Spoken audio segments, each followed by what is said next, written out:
knows they're coming. Heinrich whispered to Klaus, his grandson. They always come. The bonfire cast long shadows across the valley as old Heinrich Schmidt stood at the edge of the Harz forest, his weathered face illuminated by the dancing flames. It was April the 30th, 1938, Walpurgis Night, and for 70 years he had kept watch on this night. But would this be his last vigil? The boy, barely 16, shivered despite the warmth of the fire. He'd heard his grandfather's tales his entire life, but had dismissed them as the ramblings of a superstitious old man. Yet tonight, something in the air felt different. Electric. Expectant. Heinrich had been born in a small village near the Brocken mountain in 1868.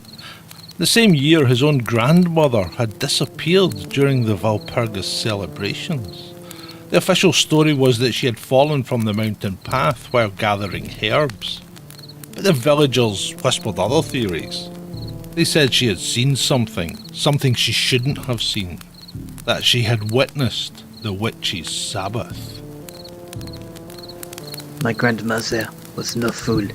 Heinrich told Klaus, his voice barely audible above the crackling flames. She was the village healer, respected by all. She knew every path on this mountain blindfolded. According to family legend, Heinrich's grandmother had left a journal hidden beneath the floorboards of her cottage. In it, she documented strange occurrences around the Brocken, unexplained lights, voices on the wind, and footprints that appeared and vanished overnight.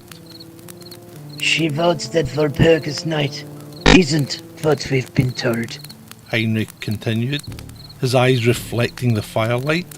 The old man explained how the ancient Germanic and Celtic peoples had celebrated this night long before Christianity arrived. They called it a different name, Maeve, Beltane, but its purpose remained constant, to mark the boundary between winter and summer, between death and life, between this world and the next. The bonfires weren't just for warmth or celebration, Heinrich said, gesturing to the flames before them. They were boundaries to keep the worlds apart. According to Heinrich's grandmother, the night held a terrible secret. The witches weren't flying to sabbaths. They were fleeing from something that hunted them. The bonfires weren't meant to ward off witches, but to protect them from creatures that emerged when the veil between worlds thinned. She called them the Watchers. Heinrich whispered. Neither dead nor alive, neither divine nor damned. They watched from the spaces between worlds. And on Walpurgis Night, they could step through. As midnight approached, Heinrich instructed Klaus to scatter sacred herbs, mugwort, St. John's wort and rowan berries in a circle around their bonfire. The old man explained that his grandmother had been researching these things when she vanished. She believed she'd found a way to see them without being seen. Heinrich said. A mixture of herbs burned in the Beltane fire, observed through glass, treated by a secret mixture, and activated by dew collected at the dawn. From his pocket, Heinrich produced a small, ancient-looking piece of glass in a handcrafted wooden frame. Her seeing glass, I've kept it safe all these years, but never had the courage to use it. The midnight hour struck. Heinrich raised the glass to his eye and peered through it at the surrounding darkness beyond their fire circle. For several minutes, nothing happened. Then his face paled. They're here, he whispered, his hand trembling. all around us. They've always been here. Klaus, seeing nothing but darkness, thought his grandfather had finally succumbed to madness. But then the fire flickered, not from the wind, but as if something had passed between them and the flames. Heinrich lowered the glass, his expression serene, despite the fear in his eyes. Now, I understand why she disappeared. She saw too much. Knowledge has a price. He pressed the seeing glass into Klaus's hand. Don't look tonight, but keep it safe. Someone must always watch on Walpurgis Night. As dawn approached, Heinrich grew weaker, his breathing laboured. By the time the first light broke over the Brocken peak, the old man had gone peacefully and now lay as if asleep. The official cause was heart failure, not unexpected for a man of his age, but Klaus knew differently. His grandfather had seen something through that glass, something that had waited 70 years to claim him, just as it had claimed his grandmother. 50 years later, in 1988, as the Berlin Wall was weakening and Germany approached reunification, an elderly Klaus Schmidt was interviewed by folklorists documenting Walpurgis traditions in the Harz region. "Do you still maintain the bonfire vigil your family was known for?" they asked him. "Every year," Klaus replied, "and I have trained my granddaughter to continue after I'm gone." "And the seeing glass?" one researcher inquired. "The local museums would pay handsomely for such an artifact." Klaus smiled cryptically. "It was lost long ago. Perhaps it's better that way." What Klaus didn't tell them was that the glass wasn't lost. It sat in its cedar box beneath his bed, waiting for the right moment, the right person. What he also didn't mention was what happened when he finally looked through it 10 years after his grandfather's death, when his curiosity finally overcame his fear. He saw nothing supernatural, no creatures from between worlds, no watchers. Instead, he saw men, ordinary men in the uniforms of the secret police, moving silently through the forest, monitoring the bonfires, recording who attended the folk celebrations, and what was said between them. The true watchers weren't supernatural beings, but agents of control. First the church, then the state, each using fear of the other world to monitor this one. At least, that's what Klaus believed for decades. Until Walpurgis Night 1988, when he looked through the glass one last time and saw something else entirely. Something that made him understand why his grandfather had insisted that the fires must never die, that someone must always watch the boundary between worlds. Something that to this day makes him wonder whether the watchers of the state were themselves being watched by something far older and far more patient. As for the glass, it awaits its next guardian, ready to reveal either terrible truth or magnificent delusion, depending entirely on which side of the bonfire one chooses to stand.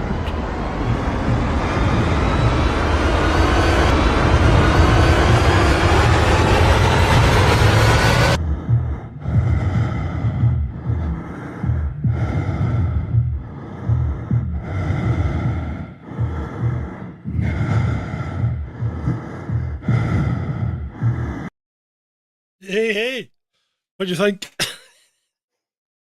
You muted? I thought it was good. Cool.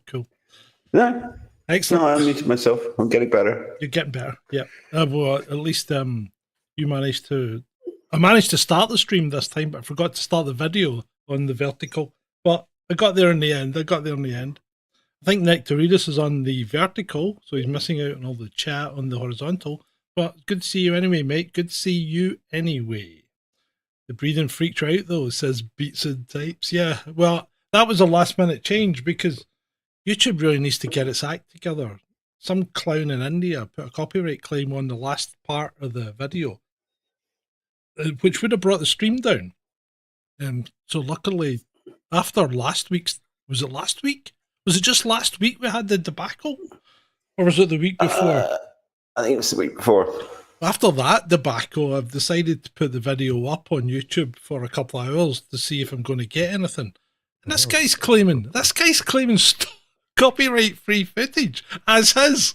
because he's used it in his video. That's not how copyright-free footage works. And yeah, if I disputed it, I'd win the claim, but it wouldn't stop your live stream getting taken down. That's why I had to change it. No, it wasn't me breathing. No, that was stock audio. Well, I thought it was good. I'm glad the stream didn't get nailed, because Yes. that just creates stress and hassle. Yes, it would, mate. And that is, you're right, Shalini. This is the one where I cursed at Ed because I was putting the voiceover on, and Ed sent me a message, and I couldn't cut it out because it came in just as I was finishing my last word, and there was no way I could cut it out. I had to redo it after the fact. But anyway, You should put your bloody phone on silent when you start recording things, innit? yeah, this phone's on silent, but for some reason, I don't understand this technology. I'm getting too old for this now. What was I going to say? Was the music too loud? And that people. I turned my stream down a little bit, so I don't know if that's an indicator. Well, the indicator would be if you couldn't hear me talking. I could hear you talking just fine. I thought the whole thing was a bit loud, which is why I thought it was just me. Well, that's fine. That's fine. Okay, lovely. Right, the audio was fine, says Ray. Thank you, Ray. Okay. Right, well, what is this Walpurgis Night? And this is us. We're halfway. This is us halfway to Halloween. So Europe has this kind of little. What you looking like that for? Well, halfway to Halloween. Fuck Yeah. off. No, we are. You're not supposed to be swearing yet. We're only 12 minutes in. Anyway, Well, don't say silly don't things say like it. halfway to Halloween. But we are. The 30th of April's round about halfway to Halloween. I know it's the first not of May. even summer yet. See, I disagree because I've always treated the 1st of May as summer. Maybe because my birthday's in 4 days. But anyway, I've always treated May as summer. And usually, to be fair, May's probably one of the nicest months we get in Scotland. Although I can't complain about February. March wasn't great. Well, March was actually okay.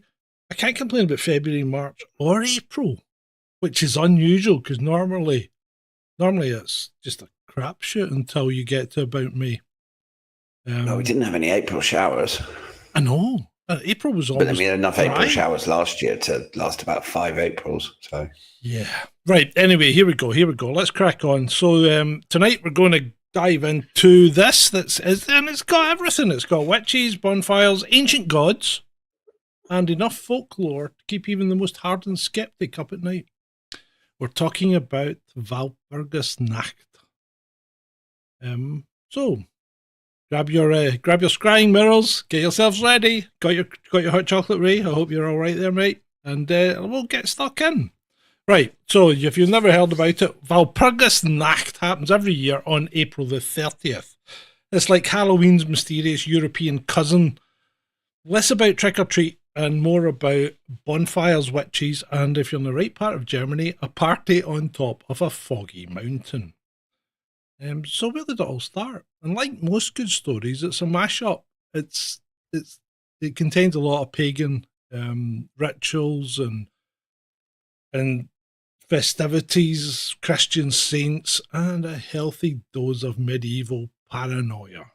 That's where we kind of sit with this. So we'll dig into it in a bit of depth. The foggy mountain is the Brocken mountain, which actually has another interesting side job, because I think during the Cold War, the Soviets had a listening station and stuff on top of it. So it was a kind of Soviet spy mountain as well, which is quite interesting. I think it was quite interesting, but you might not. So anything you guys in the audience are particularly keen to hear about tonight? Do you know much about Walpurgis Night? I'd never even heard of it. Had you not? No. Right. Nope. Never heard of it. That's cool. I'm sure Nectaridus had heard of it. Had you, mate? Yeah. Right. Okay. You want to take the next part? So, yeah, let's rewind the clock. Before anyone had heard of Saint Walpurga, Celtic and Germanic tribes were marking the end of winter and the start of summer with big fiery festivals, as you do. The Celts called it Beltane. Think bonfires, cattle, bit of fertility magic, and the odd leap over the flames if you fancied a good harvest. Or, let's be honest, a bit of luck in the romance department. Where it's spring, so fertility rituals it's all part and parcel. Germans had their own May Eve traditions, decorating homes with greenery, lighting fires to keep the nasties away, and generally making sure that local spirits were happy. It was all about survival, community, and making it through another long, dark winter.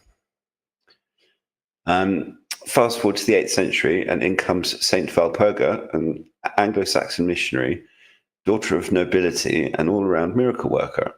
And there you go. I didn't actually realize that Saint Walpurga was a female. There we go. After her death, her bones were moved to Eichstätt in Germany on May 1st, and suddenly the church had a new feast day right on top of the old pagan festival. Coincidence? I think not. Classic case of usurping pagan traditions. The church, being the clever clogs that it is, said, right, you can keep your bonfires, and now you're lighting them to scare off witches, not spirits, and if you need protection, pray to Saint Walpurga. She's got you covered for everything from rabies to witchcraft. Which, if you ask me, was a fairly good bit of rebranding, but the Catholic Church was good at that. Well, the church in general is pretty good at it, isn't it? In fact, most of the religions are actually pretty good at rebranding things that have happened in the past to fall into their religious, what would you call it, narrative? Yeah. I mean, even going back to Christianity itself, when you look at the Egyptian stories of Horus and back to Sumeria, the stories are all the same, you know? They're just repackaged. They're just it's repackaged. Like Easter is named for Ishtar, who is a Babylonian fertility goddess, I think.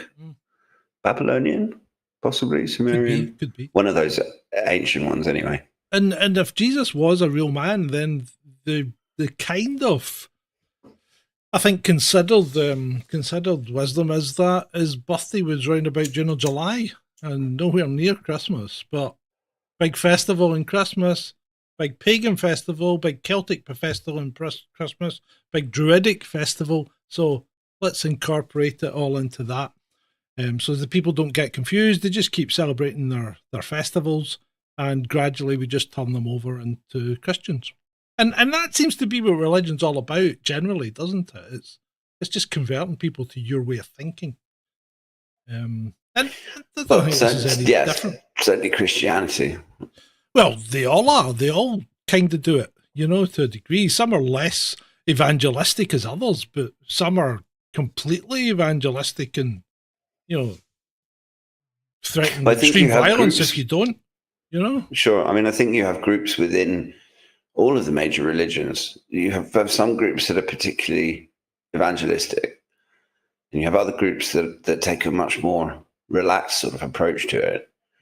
But the whole point of religion is we have the answer that covers life and death and all of the important things that we don't have laws for, and all of the metaphysical stuff that happens around us that we don't really understand. And so we lump all of that under religion. It's like what happens after we die. It's that perennial question that every single human has got and nobody knows the answer to. And then along comes some church or bishop or pope or whoever, or imam or rabbi or Buddhist monk or whatever that says, well, we have the answer. We know what happens after you die. And you better behave, you're going to heaven, or if you misbehave, you're going to hell, which is the Christian version of it. Yeah. So Nectaridus says he reckons he's been playing with the Beltane word, and he reckons it might mean Baal fire, maybe Baal. So he thinks it's obviously coming from that kind of background. And I tend to agree with him, because I think everything gets mashed up and mashed in together, doesn't it? And if we look back at the Middle East, not the Middle East, if we look back at the Middle Ages, Walpurgis Night wasn't just about celebrating spring then. It became the night witches were supposed to gather on the Brocken, which is the big mountain in what was East Germany prior to the reunification. So the highest peak in the Harz Mountains for a knees up with the devil himself. Flying ointments, broomsticks, goats, if you could imagine it. It was all happening on the Brocken. Get this. The mountain's famous for another weird optical illusion called the Brocken Spectre. If you stand on the summit with the sun behind you, your shadow gets projected onto the mist in the valley, surrounded by a halo. Imagine seeing that after a few too many tankards of the local ale. No wonder they thought witches were about, eh? So then people started lighting even bigger fires, making noise, hanging herbs over their doors, anything to keep the witches at bay. It was a full-on supernatural arms race. That's quite cool. Then along comes Goethe, this German Shakespeare, and he writes Faust. He puts the wildest, weirdest party scene on Walpurgis Night, right on the Brocken. And suddenly everyone's imagination is fired up, witches, devils, wild dancing, the whole lot. The legend is cemented, and Brocken becomes the place to be if you're a witch or just up for a good story. Now, speaking of stories, little tangent, do we all know where the story about witches' broomsticks comes from? Oh, yeah, I remember that, but please refresh my memory. Well, it's most likely that it was some sort of psychedelic ritual, because the ergot fungus, which is one of is hallucinogenic. It's a fungus you get on wheat, and it's a precursor to lysergic acid diethylamide, to not use the very famous acronym. But the problem with it is it's poisonous if you just eat it. Yeah. So the theory is that these, and there's a lot of people died from it. A lot of people died. Yeah, from but they were essentially pagan. I don't know if witch is the right word, but pagan worshippers and women, and they would smear the ergot on broomsticks and then ride around on them and have hallucinations and contact. I don't know. It's some sort of weird Northern European shamanic ritual. And most likely, someone came across these naked women dancing around on broomsticks. And the legend of witches flying around on broomsticks was born. So it's not flying around on broomsticks. Well, I suppose they were flying. But yeah, getting high on the ergot fungus by your private parts.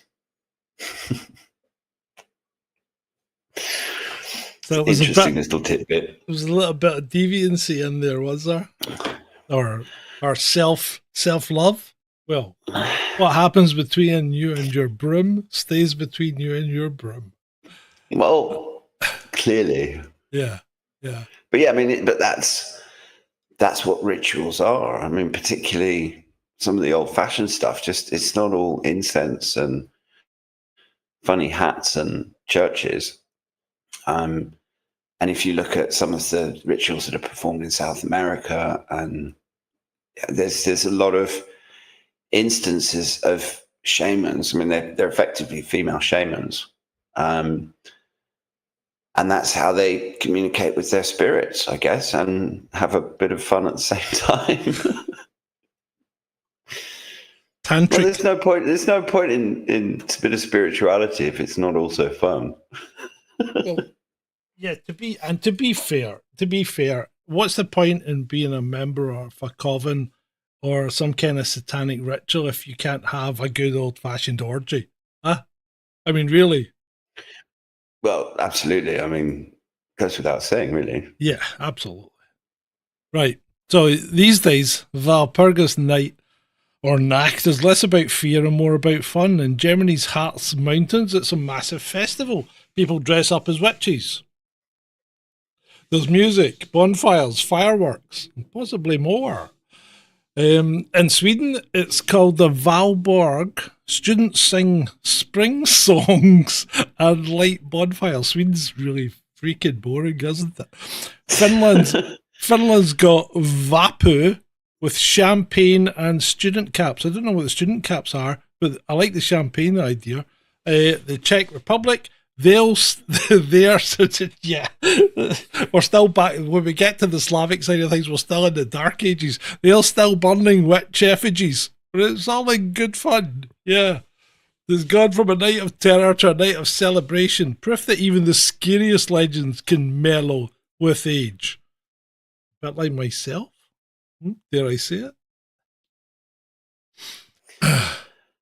Well, I've seen my fair share of odd goings on, but I have to say most of what's reported on Walpurgis Night is got to be a mix of tradition, dash of mass hysteria, and a healthy serving of imagination. The Brocken spectre, probably an optical illusion. I mean, well, that's standing with the mist and halos and all that stuff. Yeah. Witches' sabbaths, more likely a few locals having a sneaky drink in the woods or riding around on their smeared broomsticks.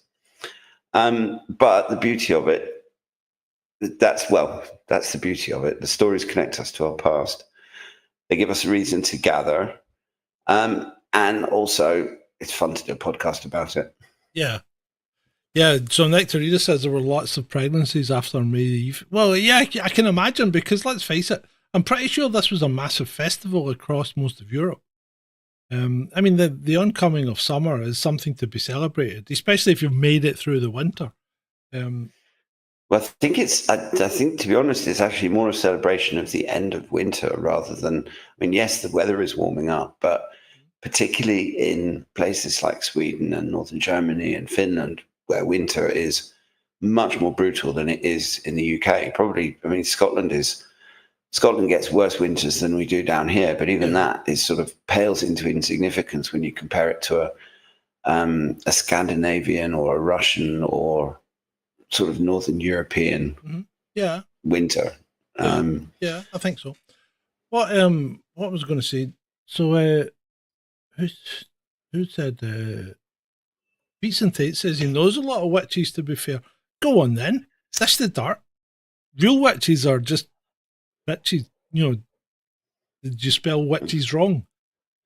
You know? Well, no, there's Wicca, which is no. I'm official... asking Beats and Tapes if he says he knows a lot of witches. So I'm asking if he actually does know witches, or did he spell witch wrong? You know what I mean? Our winters are damp and windy. Well, sometimes they are, and sometimes they aren't. It depends. This winter wasn't. It wasn't that bad. Well, it was. Yeah, it was. It rained for about 6 weeks. Actually, I'm sugarcoating it because it's been dry pretty much this year, which is unusual because January, February, March are usually pretty dire, but they've been fairly dry. So, but before that, it did rain for about 6 weeks without a break. Well, it felt like it rained for most of 2024, frankly. Yeah, it was pretty wet. I mean, we didn't, and 2024, 2023, we didn't really have great summers either. Yeah. So, I mean, it's nice to get a bit of nice warm weather, and let's hope it holds, but now I've said that, it probably won't. So, oh, dear. Yeah. So what else have we got about? Let me see what else I've got about Walpurgis Night, because there was quite a lot of research on it. I mean, I find the traditions fascinating because they seem to have a common theme, and it's fascinating how these things spread. That you originally have a pagan festival, and then the church comes along and kind of co-opts it and changes it around a little bit and things like that. But it's the same as with Easter, because Easter eggs and Easter bunnies are the original pagan symbols of fertility. Got nothing to do with the birth and the death and resurrection of Jesus Christ. And the same with Christmas trees. The pagans used to hang lights and stuff on trees to keep the evil spirits away in the dead of winter. and that whole period around between Christmas and New Year is also, no, just before Christmas, you've got the solstice as well. And it's really interesting how the church comes in and co-opts it, and people just seem to go along with it, and they do. They kind of integrate the existing traditions like the decorating of trees with this notion of Jesus being born, even though he probably wasn't born on 25th of December. Oh, it certainly wasn't. But I mean, the whole thing about the church is, as we said earlier, it's pretty smart. You know, it co-ops local practices to get the people on board, and then people just go along with it. But I think it was maybe Shalini asked what Walpurgis miracle was, because I think you're supposed to have completed a miracle or something before you become a saint. So I remain. I can find out quickly. Well, I'm looking. I've got it ready. After her death, Walpurgis' remains were transferred to Eichstätt, Bavaria, on May the 1st, 870, which coincided with her canonization. So that's when she became a saint. Her tomb became known for mysteriously exuding a therapeutic oil, which pilgrims collected and used for healing purposes. This Walpurgis oil was believed to be highly effective against various diseases, contributing to her veneration as a powerful saint. So Christians celebrated Saint Walpurgis specifically for her powers in battling pest, rabies, and whooping cough, as well as against witchcraft. As a cult. Was she made a saint before or after? No, this after her death. oil? After her. Well, I'm not quite sure. But probably I think the oil sealed the deal. As the cult spread, May the 1st became her feast day, and the evening before, April the 30th, became known as Walpurgis Night, or Saint Walpurgis Eve. Despite its Christian name, Walpurgis Night's traditions and timing strongly suggest pre-Christian origins that the church later assimilated. The church are effectively the Borg, aren't they? Yeah, resistance is futile. Yeah, it is. As one source explained, it's pretty much the same as with other saints. Her day was set on a previously pagan celebration, and her duties merged with those of pagan deities and traditions. There was even a political dimension to this choice, as Walpurga was favoured by the church over other saints that were popular at the time because she came from a noble family and the other saints did not. See, even then, it was who you knew and not what you knew. There you go. Well, surely that's kind of a story of human development, because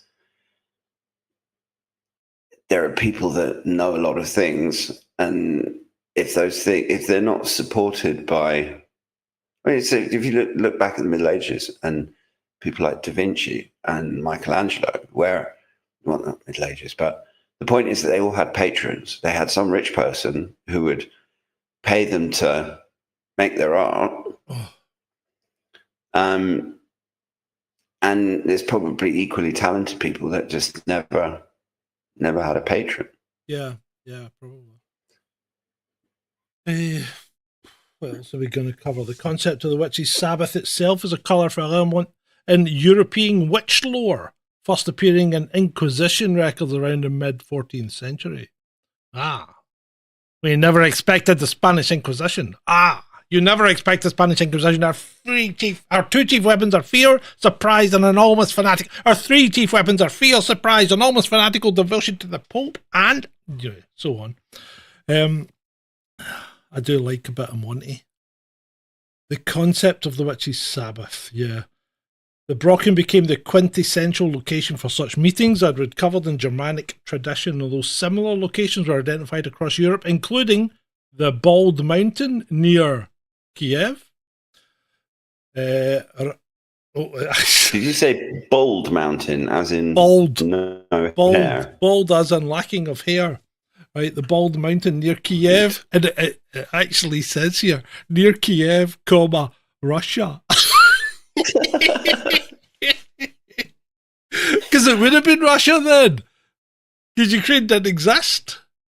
Yeah, It don't didn't say exist. that too loudly. Oh yeah, okay. We'll get nailed by YouTube for something or other. Here's a cool location. The Blockula in Sweden. I don't know where the hell that is. And the Département de Puy-de-Dôme of Auvergne, France. La France. Vive la France. There you go. Oh. The methods by which witches were believed to travel to these gatherings adds another layer to the supernatural lore. According to tradition, they would either smear themselves with special ointment that enabled them to fly through the air, or they rode on a goat, ram, or a dog supplied by the devil. This flying ointment, or, well, I don't know how you pronounce it, but it's like flugsalb, was rubbed on broomsticks and pitchforks to enable magical... Yeah, they're high as kites on ergot. That's what they were.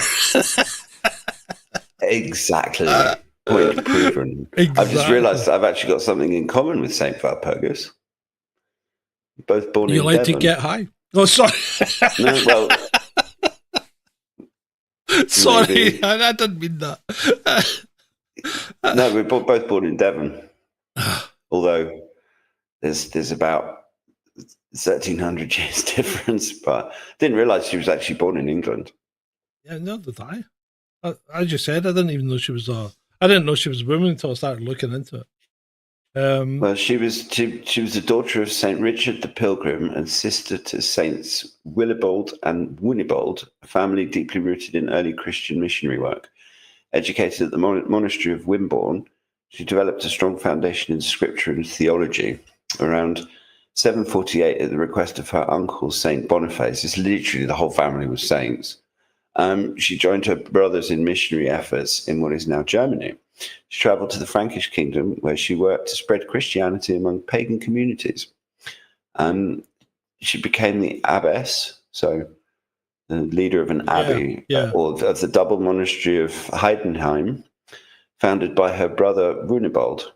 After his death, she took on leadership of both the male and female religious communities, which was a rare role for a woman at the time, and that has to be said.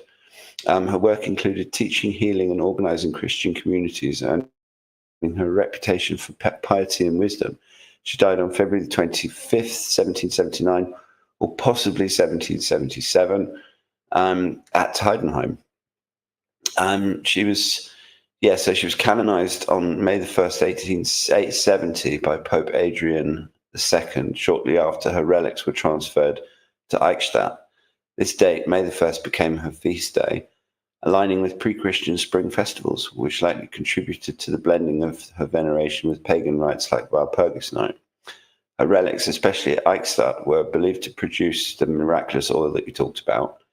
And her feast is celebrated in various regions. She's a patron saint of Eichstätt, Antwerp, and against storms, rabies, and witchcraft. Mm-hmm. So that's because interesting. How did the whole family get?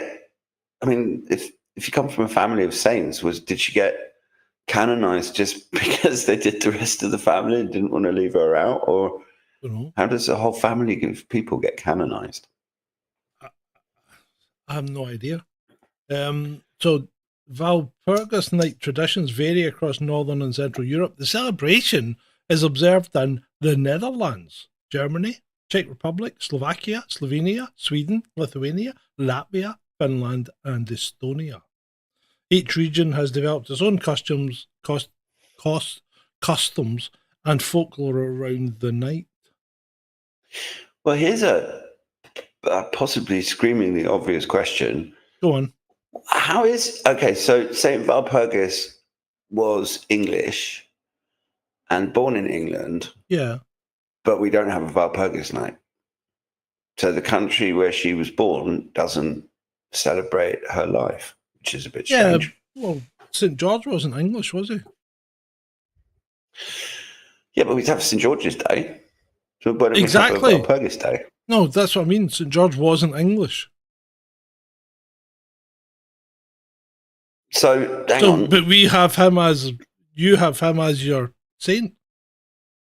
Well, St. Patrick wasn't Irish, was he? No. But there must be saints that come from the country that they did their good works in. Saint? I've forgotten. St. Andrew. St. Andrew. I don't know where he comes from. St. George was the patron saint of Portugal as well. Well, that's St. George. He did get around a bit.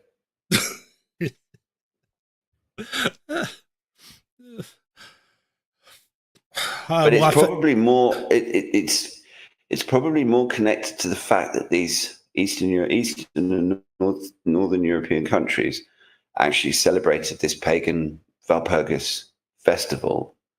They probably had a bigger spring festival as a pagan thing than we would have, and that's why the churches picked her and made her a saint there, because they wanted to co-opt that festival. Because we don't really do we do Easter, but we don't really do May Day. Yeah, if you're in France, really do Saints Days either. Yeah, if you're in France, 1st of May, like today, everything shuts. Pretty much everywhere. But when I say everything shuts, I couldn't believe it. Nothing was open. We're like, what the freak? They take it very seriously. May Day. Nothing's open. Well, there's lots of, living here, we wouldn't notice it, but the Five Eyes countries and places like Switzerland don't have 1st of May off, but it's essentially the workers' holiday. So I think the 1st of May is like I think there's connections to communism and stuff. Let me just check. I don't know. So anyway, Walpurgis Night stands as a remarkable example of how ancient beliefs, Christian traditions, and natural phenomena can intertwine to create an enduring cultural celebration. From its origins as both a saint's feast day and a pagan spring festival, to its associations with witchcraft and supernatural gatherings, the night encapsulates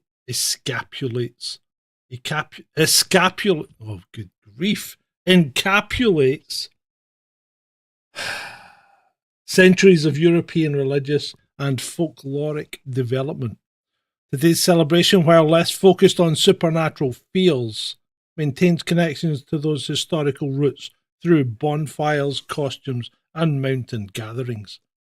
The modern reveller dancing around a Walpurgis fire participates in a tradition that spans more than a millennium, connecting contemporary observers to generations who similarly marked the turning of winter to spring. You can't beat a good fire, though. You really can't. No, you can't. I think it's a man thing, though. No, I know plenty of women that like fires as well. Fire. So the May 1st holiday, often called May Day or International Workers' Day, has strong historical ties to communism and socialist movements. It originated in the late 19th century from the labor movement in the United States, specifically the 1886 Haymarket Fair in Chicago, where workers demanded an 8-hour workday. The Second International, a socialist and communist organization, later adopted May the 1st in 1889 to commemorate the event and promote workers' rights globally, which explains why Britain don't get the 1st of May off, because we're the peasant class. Dave Barnes says he used to do May Day at school when he was a nipper, prancing around the maypole. Did you guys do that? No, we never. No, I've never done any maypole dancing. No, but that is a tradition certainly in Wales and Scotland, in England and Wales, I think. I don't know. Robin just comes up with the weirdest things. He really does. Village where an effigy of Margaret Thatcher was burned as Goldthorpe, South Yorkshire. Right. Yeah, thanks. Yeah, but that's like the Lewis bonfire that we have down here on the south coast. That's not quite the coast, but Lewis is, it's probably about... Dave's obviously quite worried in case we think he's a bit... because he said he didn't personally partake. Dear. Don't worry But about Lewis it. does that. We have, Hey, don't worry Lewis about has it. the bonfire night where every single year they have crazy people burning barrels through the streets and big bonfires and fireworks displays, and they always have multiple different effigies that they burn. And Fantastic. it's almost always world leaders and people like that. All right. And then, what's it? Shetland does that uphill thing. That's kind of Vikingish, though. You know, when they I've never even heard of that one. uphill. Oh yeah, when they walk through the streets with swinging bowls of lighted coals. Yeah, it can get quite wild. Yeah, well, that sounds a bit like Lewis. Oh, maybe it was this. I don't know. It's not my thing at all. But Lewis has these. It's a very old town, and they have these kind of winding little narrow streets, and the whole town turns out, and they have these bonfire. I mean, it's all very well organized. But yeah, you have these crazy people rolling these burning barrels of pitch down the bloody road. It's just crazy. It takes place in Lerwick, Shetland, uphill. They usually end up burning a Viking longboat at the end of it. Some kind of death of winter or something. When is it? It's in March. Yeah. Yeah.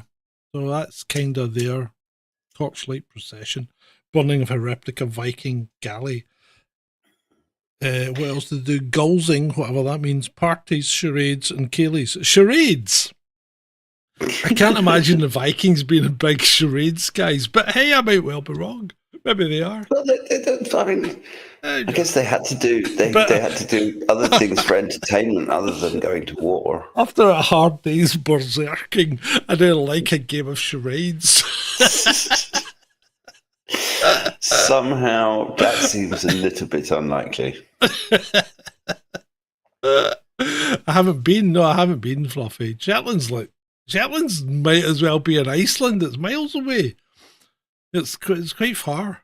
It just doesn't look like it on a map. It doesn't look like it on a map, but it is a fair hike. You need a plane. It takes a couple of hours. Which doesn't sound a lot, but only takes an hour to get to London on a plane. So it's twice as far away as that. Yeah, but isn't that because the plane is much smaller? It's part of it. Okay. The airport's a beach. Yeah, but we're not splitting hairs here. I flew to Kirkwall. That's not much bigger. The airport's like a go-kart strip. That reminds me of an airport we landed in. They've probably done it up now, but in the north of Zambia, there's a place on Lake Tanganyika called Kasaba Bay, and they had a dirt strip and a mud hut, which is the terminal building. Well, not even mud. I think it was grass and stuff.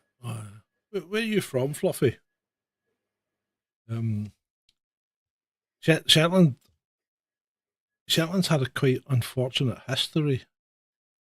And do you remember the unfortunate history of Shetland? I don't know very much about the history of Shetland, full stop. Yeah, there was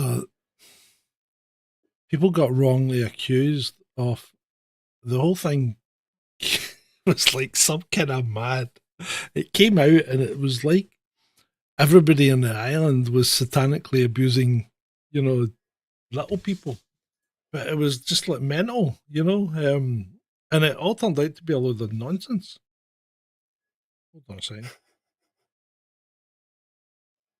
there a funny noise at your end? No.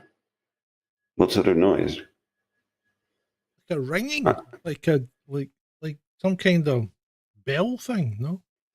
Beyond the normal tinnitus, no. Have you got tinnitus as well? So do I. Mm. Do you guys hear anything on the stream? I mean, I've got nothing coming through my headphones. So, is there something you hear in the background? Yeah, Dave says he can hear it. I don't know what the hell it is. It's a weird noise. No idea. I mean, let me mute myself. We can work out whether it's me or not. You mute yourself. Oh, it's Ed. Gone. Yeah, it's you. So what's the noise then? It's how would you describe it, people? It's like someone doing that with one of those bowls, you know? It's in the background, but it's constant. It's weird. It might be. It might be my air filter. I have it on low, but it's not completely inaudible. But to turn it off, I have to stand up. So, Fluffy's in Bosnia. Good grief, that's interesting. But then I also have, my media server isn't spun up at the moment, so it can't be that. If anything, it's going to be the air filter. It's weird because it's only kind of started in the last couple of minutes, 5 minutes or so, I think. Well, that doesn't make any sense then, because it doesn't make sense. The purifier's been running for the entire duration of the show. Let me just see if there's some background noise I'm not picking up. No, I've got a window open, but yeah, the square is quiet this evening, so. Gone? Yeah. It's gone?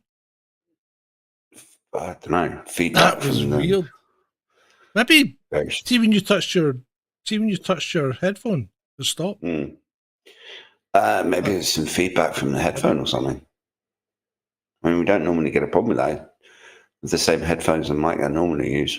Yeah, no, I know. No, that's cool. Right, okay. So I think we've pretty much covered what do you call it? Walpurgis Night. Walpurgis Night and Saint Walpurga. Learn about a new saint. Yeah, we did. So what I tell you what we're going to do, people. I've been reviewing the channel, and we're trying to get it so as we can deliver the best possible experience for you at the least possible grief for me. Because making these things isn't easy. I know I make it look easy, but it can get quite stressful, especially when you're trying to churn out a video every day. So I think what I did was I tasked AI to review my channel, and it was quite good because I used Perplexity, and it's got a deep research thing, and it was pretty good because it was writing Python script and pulling out stats. It took about, it really literally, because it told you what it was doing, and it literally took about 30 minutes to go through it, and it produced a report that said what was working and what wasn't working. And, I'd obviously been looking at the channel as well, and rabbit holes aren't working now for some reason. And I know you guys like them. But the problem is not everybody does. But people seem to be loving the true crime aspect of the rabbit holes, so I think we might do more of them. They also loved the Secret Service ones, MI6 and all that. They get great reviews views compared to the rest of the stuff. So I think we're going to step away from the more cryptid type stuff and go more towards true crime, because we used to do that quite a lot. Remember, we used to do the Rippers, both Jack and the other one, the Copycat and Hammersmith. Well, we've still got plenty of intelligence services we could cover. Yeah, we got do. The Stasi and the Checker. Well, no, we've done the KGB. Oh, don't worry, Beats. Don't worry. We'll still be doing stories. I think the stories work. We need to try and combine the two formats and do a. Yeah. Because it's possible to write a little story about intelligence agencies or whatever. New donation from Nick Taradis.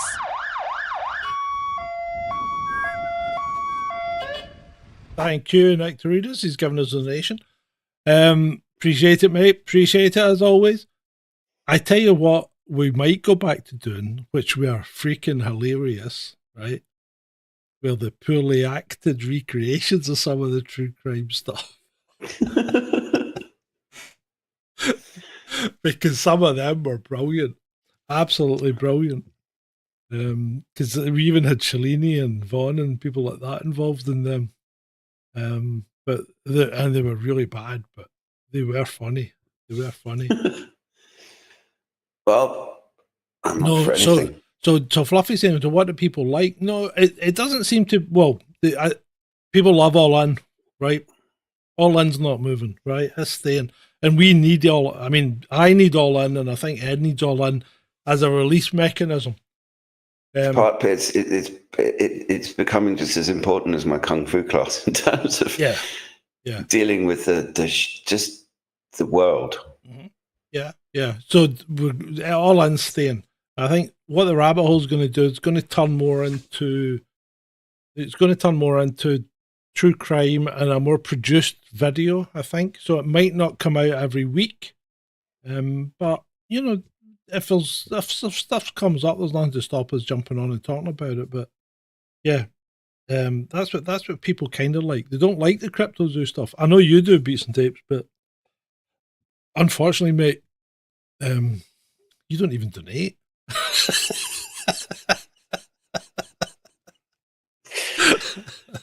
So, you know, you're getting all this content free. I'm crying now. He's made me cry. Look at that. I'm crying. I'm working for nothing. But yeah. Well, I mean, to be honest, doing 2 shows Thursday, Friday every week, does get a bit much as well. So even if we're doing 2 a month or something, that and remember, I do one on Tuesday as well. I do the movie review show on Tuesday, and I must admit, I'm quite enjoying that. It's a bit different. I do like, and I like doing the movie reviews. If you haven't seen the movie reviews, I'm moving them all over to Snarky Cinema because they're going to come off the channel, because that's the other thing. They don't blend with the kind of stuff that we do on this channel. So it's not good to have too many disparate items on your channel. So we're going to try and concentrate basically on true crime and All In, because they're the kind of things that if I'm going to do a video on something, then I can apply my past, you know, expertise on it and do deep dives and things. So I can do that. But yeah, Tuesday is getting good Beats and Tapes. I really like it.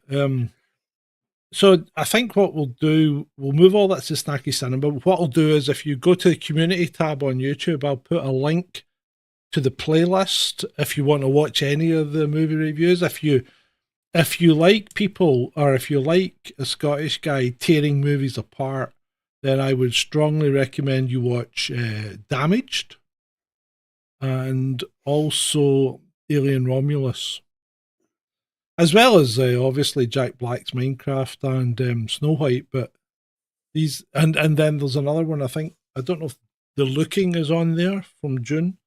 If you want to hear a movie I loved, I really loved Godzilla -1. But yeah, so I would strongly recommend you watch Damaged and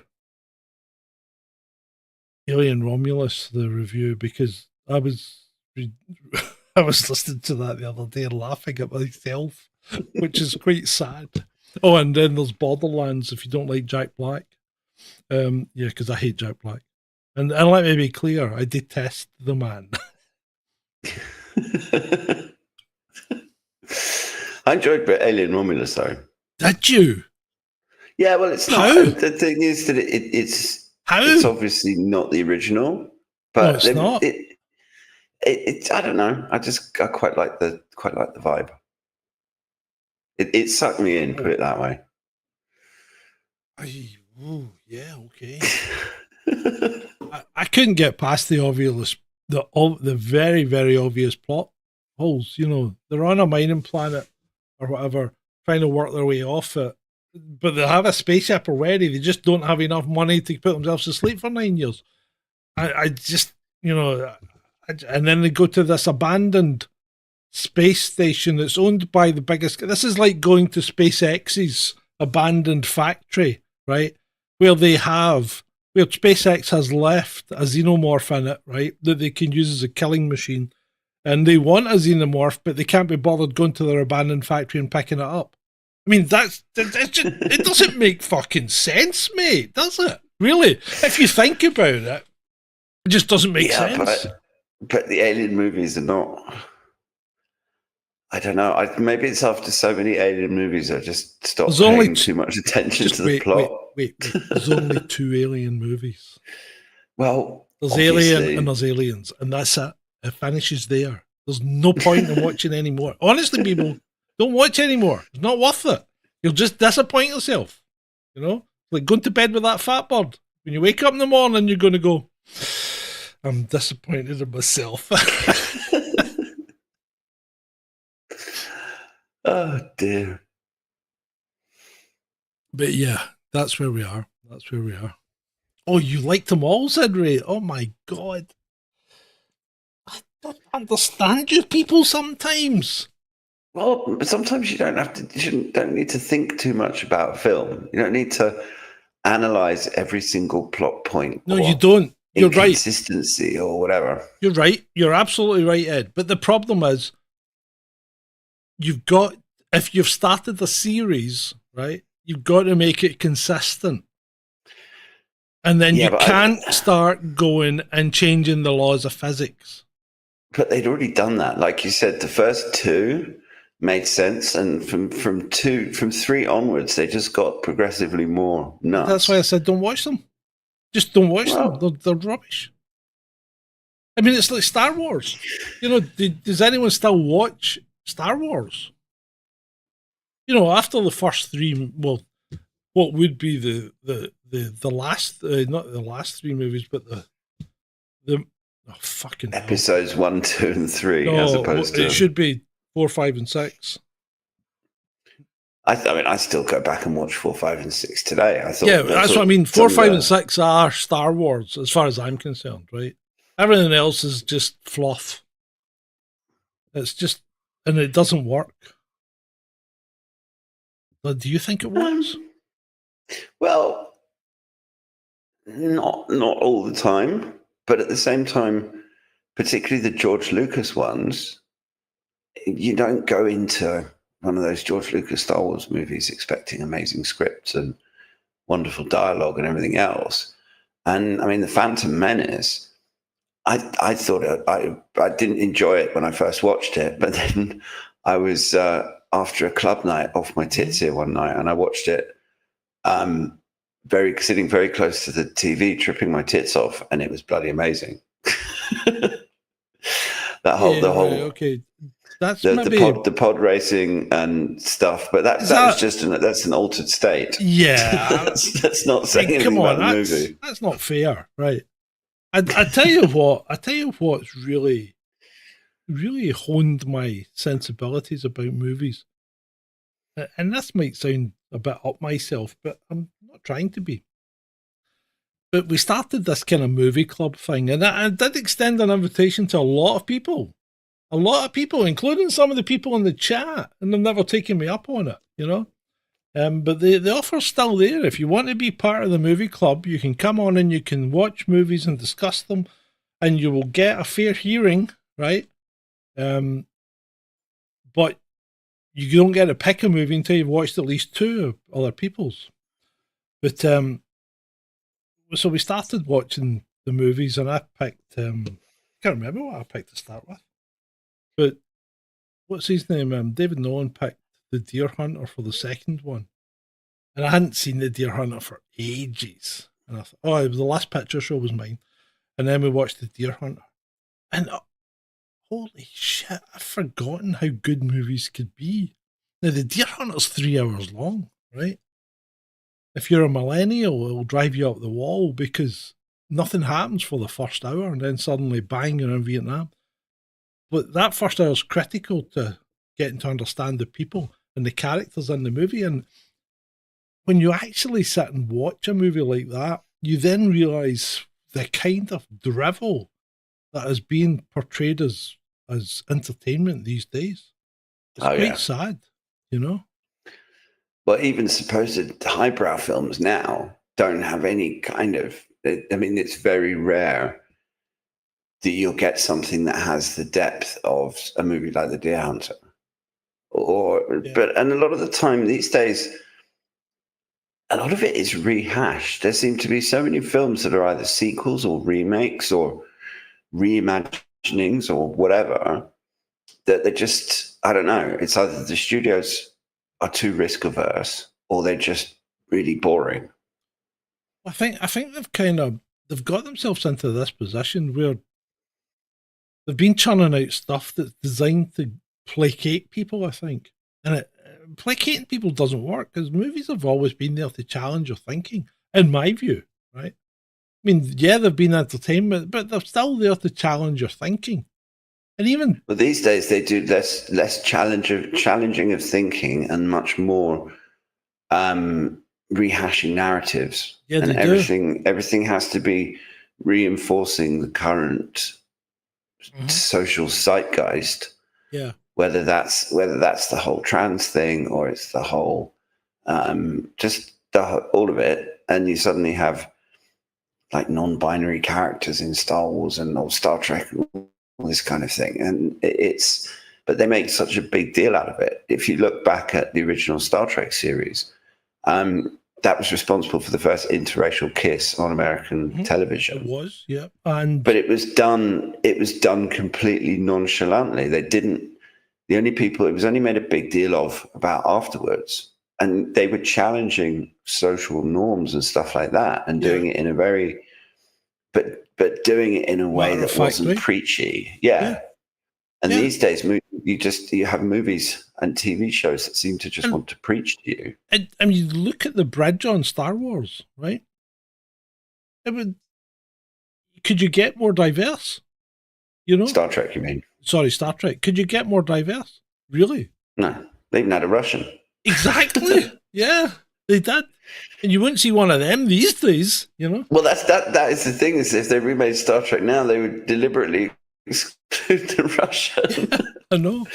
And we're supposed to be more forward-thinking than they were in the 1960s. It's just bonkers. I mean, that is a perfect analogy of the difference between life in the 60s and life now. Is that in the 60s, they had the Cuban Missile Crisis.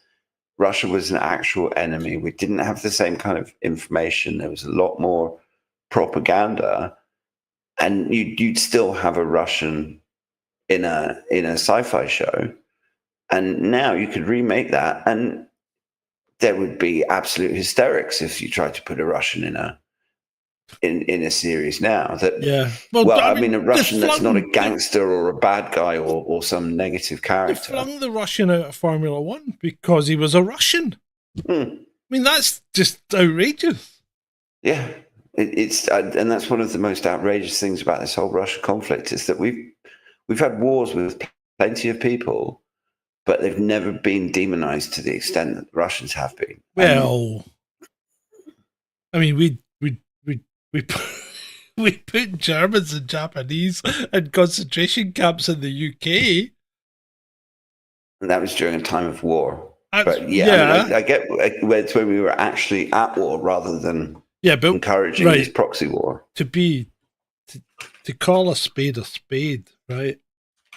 We're kind of at war. Effectively, you know? While we might not be I think we are putting boots on the ground, but while we're not overtly putting boots on the ground, we're still pretty much involved in this as a war, aren't we? Absolutely. Oh, no, absolutely. I'm not saying that we're not. But it's the level of intolerance in society that I find it's almost like we're more intolerant in 2025 than we were in the 1960s. Yeah, yeah. In the 1960s, you still had segregation in the United States. Well, yeah, we did, yeah. Yeah. But I think we've done that one. I think we have. Ray says he didn't spend $1,000 on his sound system to go and spend a fortune at the cinema. You know what? I think what's going on with modern movies, and if I'm wrong, correct me, but why is the diction so hard to understand and so hard to hear?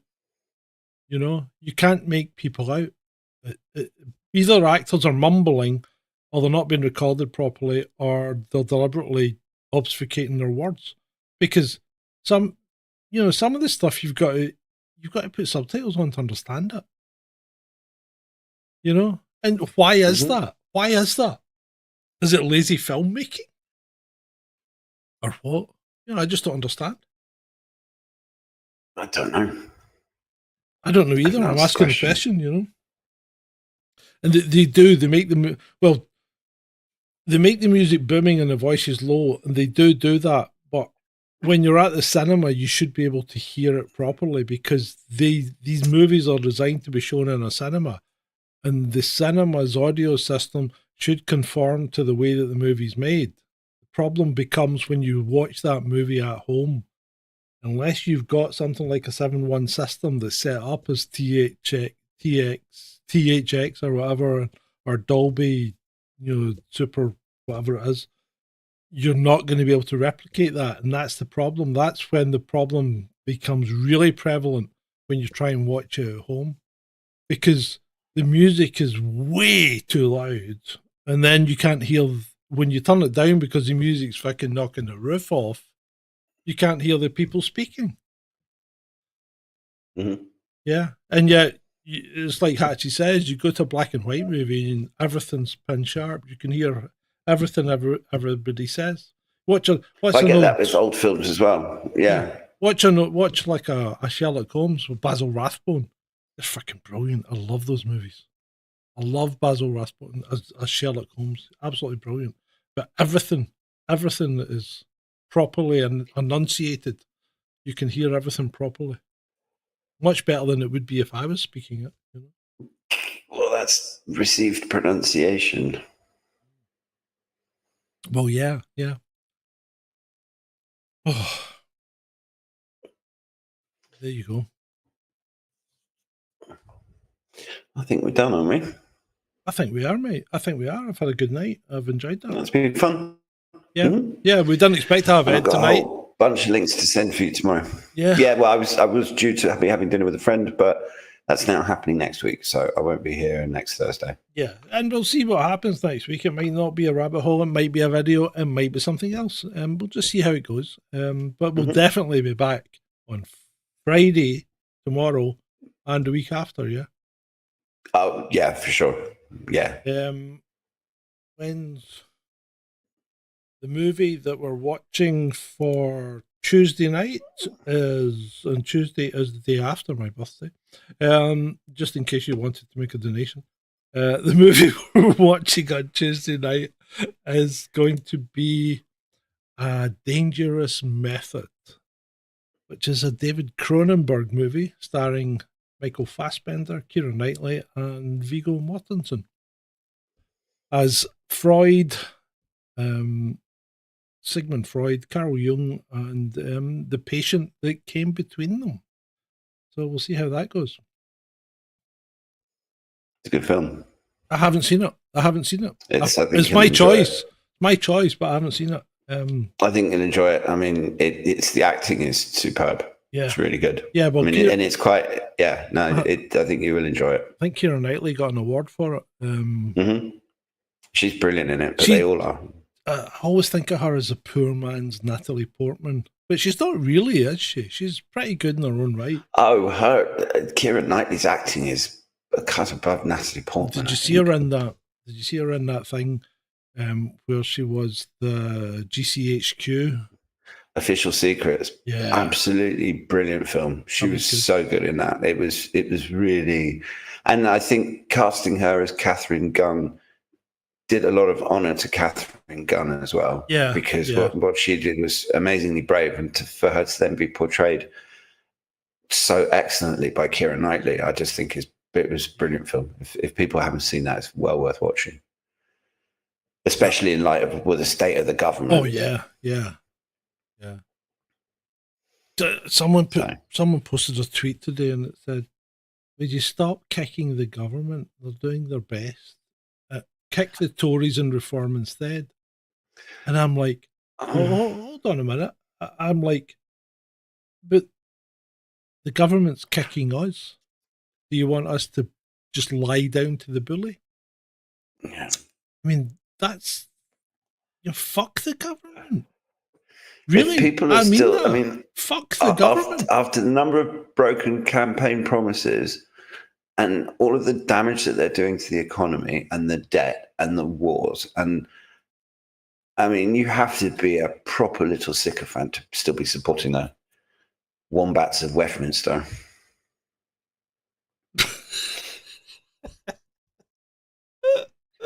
Hatchie said Captain Kirk and Spock in bed wouldn't have gone down well. Well, hey, maybe it wouldn't, but what the hell? Yeah, it was a good laugh. It was a good laugh.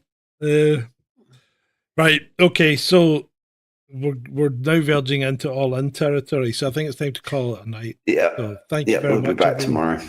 It has been great.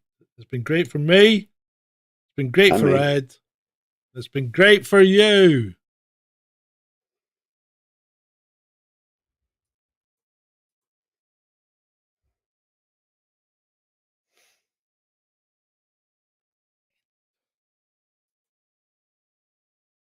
And there we go.